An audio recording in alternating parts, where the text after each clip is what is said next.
Comment faire parvenir à un élève du contenu de cours? La façon la plus simple d'ajouter du contenu de cours, c'est d'aller dans la section Parcours et de sélectionner le cours pour lequel vous voulez transmettre l'information. Dans ce cas-ci, je vais prendre Activité étudiante, programme local. Deux façons d'ajouter du contenu. Ajouter du contenu vous permet d'ajouter du contenu, mais de contrôler la date, le moment auquel vous voulez que le contenu apparaisse, transmettre des liens Internet. Dans ce cas-ci, moi, j'aimerais transmettre facilement un fichier à mes élèves. Je vais aller dans le mode simplifié.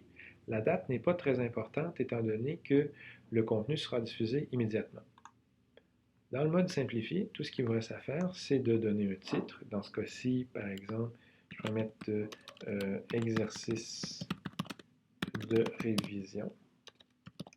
Et il me reste ici à indiquer, à donner des consignes. Donc, je peux indiquer, par exemple, bon travail.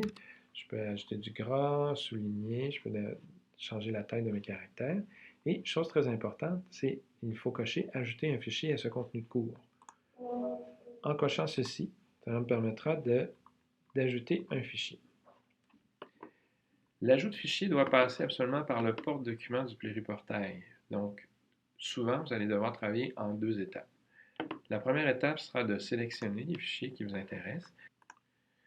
Je viens donc sélectionner mon fichier de révision. Je recommande d'utiliser des fichiers PDF. Ce sont les formats qui sont les plus versatiles, donc les élèves pourront ouvrir facilement.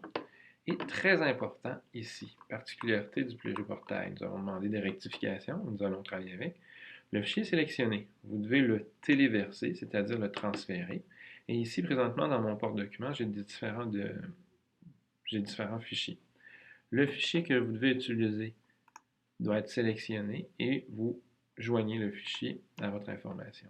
J'aimerais savoir comment les élèves vont voir ce fichier-là. Souvent, on se pose la question, qu'est-ce que mes élèves voient? Ou comment vérifier si mes élèves sont en mesure de voir le fichier? Vous avez toujours l'option de pouvoir aller vous transformer en élève. Dans ce cas-ci, vous venez sélectionner liste d'élèves. Et bon, évidemment, j'ai un cours avec un seul élève dans ce cas-ci. Et si j'appuie sur le nom de cet élève-là, je suis en mesure de le personnifier. Donc, je suis présentement dans le compte de l'élève. J'ai les différentes informations. Je n'ai pas accès à sa boîte de courrier électronique, évidemment, pour vérification de confidentialité. Alors, mon élève qui est inscrit à activité étudiante va retrouver ses contenus, et c'est là que c'est important de bien le mentionner, va retrouver les informations que j'ai mises en ligne dans sa section contenu de cours. Donc, ici, je suis dans le compte élève et je suis en mesure de vérifier le contenu de cours, donc document de révision de fin d'année, il est présent. Description, document de révision, mon travail, et il est en mesure de venir télécharger le ou les fichiers. Ne pas oublier, une fois que vous avez terminé votre vérification, de retourner en mode enseignant afin de ne pas jouer dans le compte de l'élève inutilement.